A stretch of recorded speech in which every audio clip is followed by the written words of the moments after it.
जय श्री कृष्ण। राधे राधे। श्री हरिदास। कैसे हैं आप सभी? ये यहाँ बैठी है हमारी प्यारी श्यामा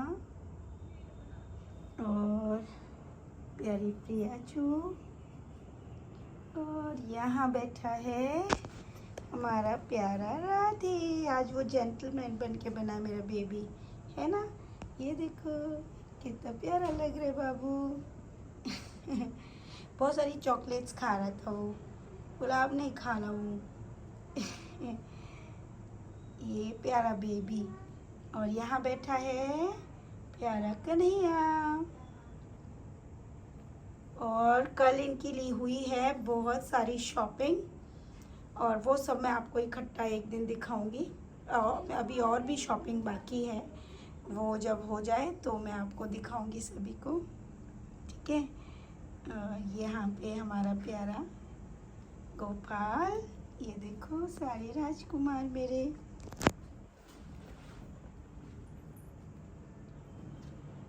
और अब मैं आपको बताऊंगी बहुत सारी चीज़ें, मतलब 1 बाय 1। तो यहाँ पहले आप दर्शन कीजिए। और यहाँ पे पुनः हमारे बाबा ललिता जी के रूप में है, ये देखिए। और यहाँ हमारी प्यारी चुटकी, और यहाँ प्यारी वैष्णो। और अब मैं आपको ना यहीं बैठ के ही बता देती हूँ कुछ बातें, जैसे कि कान्हा जी की देखिए अनंत लीलाओं में बहुत सारी चीज़ें हैं। कल का पहले मैं आपको बता देती हूँ कि कल हम वृंदावन गए थे। कल भीड़ नहीं थी, और कल सोमवार का दिन भी था, पहला सावन भी था, मतलब पहला सोमवार था सावन का, जिस वजह से भीड़ बहुत ज़्यादा भी नहीं थी। और कल बहुत अच्छा लग रहा था, बहुत आराम से, बहुत सुंदर तरीके से दर्शन हुए। दर्शन के साथ बहुत सारे भक्त भी मिले, और सभी भक्त बहुत बहुत बहुत प्यारे थे। और एक भक्त तो उज्जैन से आए हुए थे, तो ऐसा लगा जैसे मेरे शिव बाबा को दर्शन ही हो रहे हैं, क्योंकि मेरे लिए मानना है कि भक्तों में ही प्रभु होते हैं। दूसरा, अपना जो भी हमारा कार्य था वो हमने कंप्लीट किया। फिर हम रावल गए। रावल में लाडली जी की पोशाक दी गई। अब वो जैसे ही धारण करेंगी, कल धारण होगी, और कल धारण होगी तो अगर कोई फ़ोटो वीडियो मेरे पास प्राप्त हुई तो मैं आप सबको ज़रूर जो है वो दिखाऊंगी, क्योंकि वो एक भक्त द्वारा बनवाई गई है और भक्त द्वारा अर्पण है, तो बहुत सुंदर पोशाक है वो। अब हम बात करेंगे बहुत सारी चीज़ें, जैसे कि मैं आपको बताती हूँ। पहली चीज़ आती है कि बहुत सारे भक्त मुझे प्रश्न करते हैं, मतलब कई सारे प्रश्न होते हैं ना, तो उन प्रश्नों में एक प्रश्न ये भी है कि दी हम पूजा कैसे करें, हमें प्रभु की कृपा कैसे प्राप्त हो। देखो, पूजा करने की कोई विधि नहीं होती है ना? आप एक तरह से जो नियम वाली पूजा करते हैं वो एक अलग तरीके का नियम है। हमारे यहाँ प्रभु के लिए सिर्फ प्रेम विधि चलती है। प्रेम कैसा? अनंत वाला, बहुत अच्छा वाला, जो मतलब प्योर प्रेम होता है, उसमें हम सोच नहीं सकते कि ना उसको दिखाया जा सकता है। सिर्फ मैं आपको थोड़ा बहुत वीडियोस में ये बता सकती हूँ, क्योंकि प्रेम तो हमेशा ही बहता रहता है, उसका एक निश्चित समय नहीं होता कि इस समय प्रेम है, इस समय प्रेम नहीं है। प्रेम की कोई सीमा नहीं होती, और उसकी धारा सदैव बहती रहती है ना? और सबसे बड़ा प्रेम और कल्याण क्या है वो मैं आपको बताऊंगी, जिसकी कृपा आप सबको भगवान ने ऑलरेडी दे रखी है कि आप प्रभु की इतनी सुंदर सुंदर लीलाओं को श्रवण करते हो, सुनते हो उनको। अब उनमें से जो नहीं मानते हैं वो अलग हैं, जो देखते भी हैं, करते हैं, लेकिन फिर भी मन में अच्छी बातें, अच्छी भावनाएं उनके नहीं आ पाती। तो ये सब कमी जो है उनके ऊपर प्रभु की हो रही कृपा की भी है, क्योंकि जब तक प्रभु की कृपा नहीं होगी आपको अच्छी बातें भी समझ नहीं आएंगी, है ना? उसमें भी आपको ईर्ष्या मिलेगी, आपको ईर्ष्या होने लगेगी। आप सामने वाले व्यक्ति की बताई हुई यानी प्रभु की ही बातों को आप गलत भी सोचेंगे, ठीक है? क्योंकि अच्छा गलत झूठ अपने आप पहली बार में ही पता लग जाता है, क्योंकि कोई भी चीज़ अगर झूठी होती है तो वो कितने दिन चल सकती है? 2 दिन, 4 दिन, 1 महीना, 2 महीना, 4 महीना, 6 महीना, लेकिन लगातार नहीं चल सकती। लगातार 2, ढाई, 3 वर्षों से प्रभु की लीलाओं का होना इस बात का प्रमाण है कि प्रभु की लीलाएं सत्य है, और उन्होंने पूरी ही गीता को लीलाओं के द्वारा आप सबको बता चुका है। और उसके बाद भी अगर आप नहीं समझ पा रहे हैं तो देखिए, इसको तो सिद्ध करना मेरे हाथों में नहीं है। ये तो आपके पुण्य और आपकी भक्ति के ऊपर डिपेंड करता है। जब तक आपकी भक्ति नहीं बढ़ेगी, आप इन बातों को कभी नहीं समझ पाएंगे। ठीक है, अब प्रभु की ही बताई हुई एक बात का हम दोबारा से मैं आप सबको याद दिला रही हूँ। याद करिए वो लीला। प्रभु ने कहा था कि दिसंबर तक बहुत कुछ होने वाला है, क्योंकि मनुष्य तो प्रभु की बात सुनता ही नहीं है, सुनना भी नहीं चाहता। वो प्रभु की प्रकृति और प्रभु के बताए हुए नियमों का ही उल्लंघन करता है।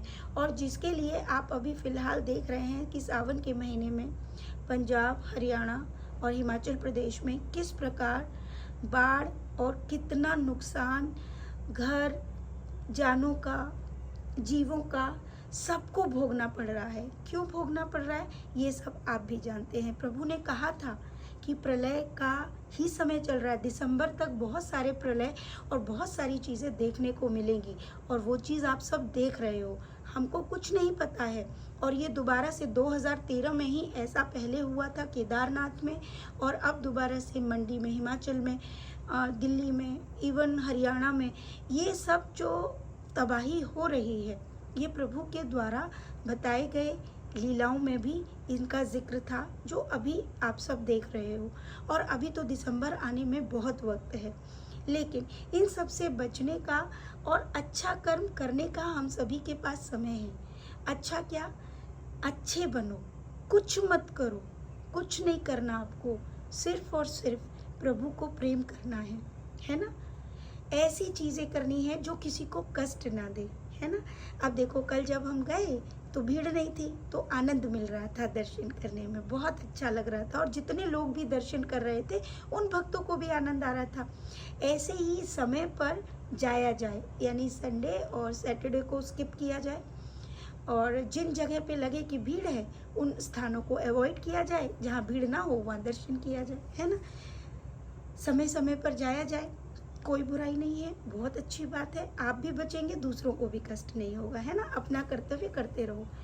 अब आते हैं कि दीदी हमको क्या ऐसे कराना चाहिए, ऐसे ऐसे। देखो, अब मैं आपको बता दूं, लड्डू गोपालों के लिए तो चलो सब बता सकते कि इनकी सेवा ऐसी है, ऐसे करो, ऐसे करो, ऐसे करो। और एक बहुत बड़ी गोपनीय बात होती है कि बिहारी जी की सेवा ना बताई जाती है, ना दिखाई जाती है।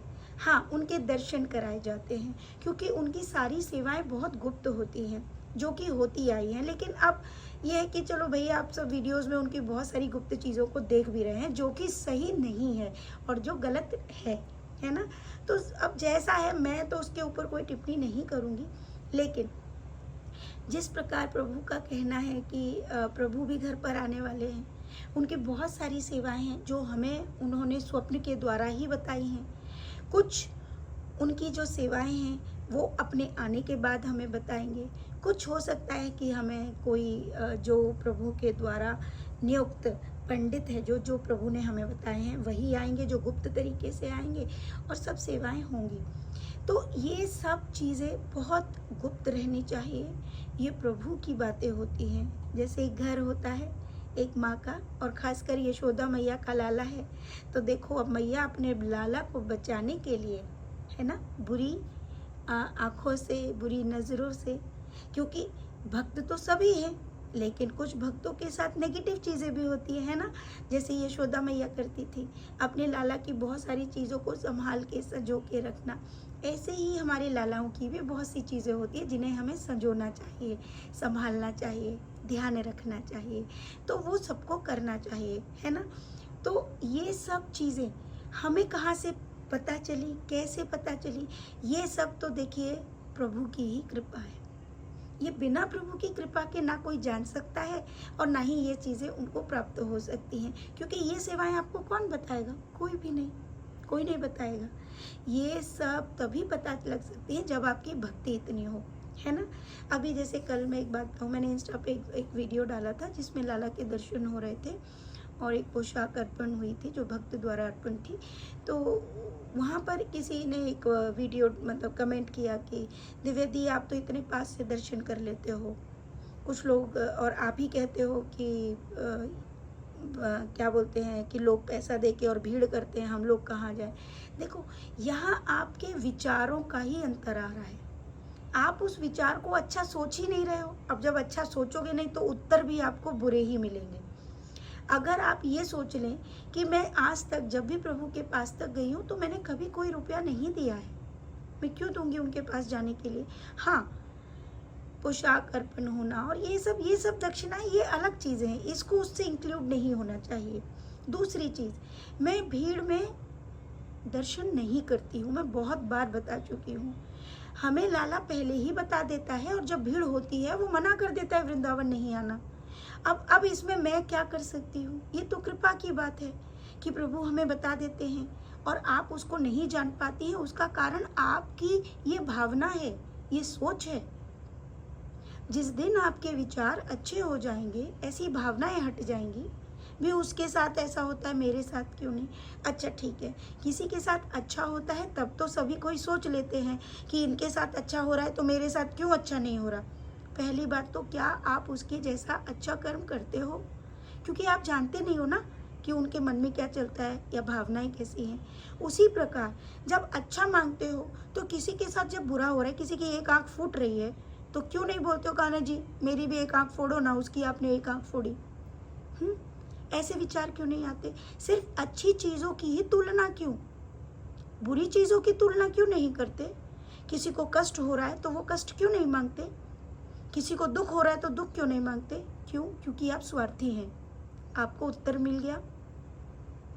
जहां आप स्वार्थ पूर्ति के लिए भगवान के सामने भी याचना करते हो, तो ये बात जब मनुष्य को पता चल रही है कि ये स्वार्थपूर्ण बात है, तो भगवान को नहीं पता चल रहा कि आपके अंदर स्वार्थ है। हाँ, तो आप सबसे पहले तो अपने अंदर की इस भावना को ख़त्म करिए, किसके साथ क्या हो रहा है। यहाँ पर जितनी भी बातें बताई जाती हैं सिर्फ आप सबके कल्याण के लिए। अगर आपको बातें वो समझ नहीं आ रही तो मत करो फॉलो, जाओ भीड़ में खूब जाओ।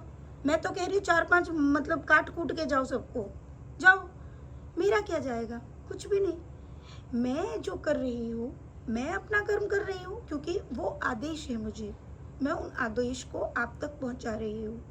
और फिर भी आपको वो आदेश समझ नहीं आ रहे तो ये आपकी बुद्धि है। तो ये मत कहो कि हम भी भक्त हैं, क्योंकि भक्त का मतलब ये नहीं होता। भक्त तो कभी तुलना ही नहीं करेगा। हम तो नहीं करते किसी से तुलना। बताइए, कभी किसी वीडियो में आपने देखा कि दिव्या दी ने बोला है कि मेरी तुलना एक पंडित जी से कर दो। मैंने कहा कभी नहीं। मेरी तुलना मीरा जी से कर दो। अरे भाई, जहाँ औकात ही नहीं वहाँ तुलना कैसे कर लेंगे हम अपनी तुलना उनसे। हाँ, हम प्रे कर सकते हैं, हम प्रभु से कृपा मांग सकते हैं, हम उनसे प्रेम कर सकते हैं, वो भी किसी को दिखाने के लिए नहीं, किसी की बराबरी के लिए नहीं, इसलिए क्योंकि लाला मेरा है, मैं प्यार करती हूँ। और इसी बात को सारे भक्त भी बोलते हैं कि भैया कन्हैया मेरा है, बिहारी जी मेरे हैं, क्योंकि सब अपने अपने लिए उनसे प्रेम मांग रहे हैं ना। अगर हम अपने अपने लिए भी ये वर्ड का इस्तेमाल कर रहे हैं, लेकिन जब हम कृपा की बात करते हैं तो हम क्या बोलते हैं, हे प्रभु ये कृपा सबको दीजिएगा, तब भगवान खुश होते हैं। अब कोई ये बोले भगवान उसने तो बड़ा बुरा किया, उसके साथ बुरा हो जाए, तो आपको मालूम है बुरा किसके साथ होगा, जो बोल रहा है। ठीक है, भगवान को भक्त के भाव समझ आते हैं, आपकी ईर्ष्या नहीं। ईर्ष्या को भगवान सुनते नहीं है, उसको तो राक्षस लोग सुनते हैं, और फिर राक्षस जैसी प्रवृत्ति हो जाती है। क्योंकि अगर भगवान से प्रेम करना है तो भगवान जैसे विचार लाने होंगे, भगवान से उतना प्रेम करना होगा। और जब भगवान से प्रेम करोगे तो दूसरों के लिए बुरी चीज़ कैसे निकलेगी। हाँ, जब भगवान को कोई बात अपने भक्तों को समझानी होती है तब भगवान उसको समझाने के लिए उदाहरण ज़रूर ले सकते हैं, है ना। उदाहरण लेंगे तभी तो समझाएंगे। अब जैसे शिशुपाल को प्रभु जब चाहे तो पहले वक्तव्य में ही उसका सर्वनाश कर सकते थे, है ना, लेकिन ऐसा नहीं किया था उन्होंने, क्योंकि उन्होंने वचन दिया था, है ना, उनकी माँ को। और उनकी माँ कौन थी, इतना जब आप ज्ञान रखते हैं, तब भी भगवान ने उनकी 100 गालियाँ खाई, है ना, बुरे शब्द सुने, ताकि मनुष्य को पता चल जाए भाई भगवान से प्रेम करने के लिए आपको उनकी विचारों से अपने विचारों को मेल करना पड़ेगा। मेल कैसे होगा? नो ईर्ष्या, स्माइल ऑलवेज। हर चीज़ में अपने आप को कम ही साबित करना, किसी के लिए बुरा नहीं सोचना, किसी के लिए बुरा नहीं करना, वक्त आने पर अच्छी बात का साथ देना, है ना। अब पास्ट वास्ट को लेकर ये सब क्यों परेशान रहते हो, और पर्सनल लाइफ को लेकर क्यों परेशान होते हो? किसी की पर्सनल लाइफ से किसी को क्या लेना देना है? हम भक्त लोग हैं ना, तो भक्ति पर ध्यान दो। पर्सनल लाइफ में तो लड़ाई झगड़े कलेश, इसने उसको छोड़ा, उसने उसको मारा, है ना, उसका ये हुआ, किसी के पास धन है, किसी के पास ऐश्वर्य है, किसी के पास कुछ नहीं है। अगर तुम ये कर रहे हो तो भी तुम भक्त की श्रेणी में नहीं हो, याद रखना। आप हमेशा प्रश्न करते हैं ना सभी मुझसे, दी भक्त की श्रेणी में कौन होता है? भक्त की श्रेणी में वही जो सिर्फ भक्ति की बात करता हो, है ना, अपना जीवन जीता हो लेकिन किसी को कष्ट देता ना हो, वो किसी और बातों में जाने की चेष्टा ना करता हो, बाकी अपना जीवन एंजॉय करता हो। अपना जीवन एंजॉय करो, अपने बच्चों को अच्छी चीज़ें दो, अच्छी चीज़ सिखाओ, खुद भी अच्छा खाओ, दूसरों को भी अच्छा खाने को दो। अगर तुम इस लायक हो, खुद अच्छा पहनते हो तो दूसरों को भी अच्छा पहनाने की कोशिश करो।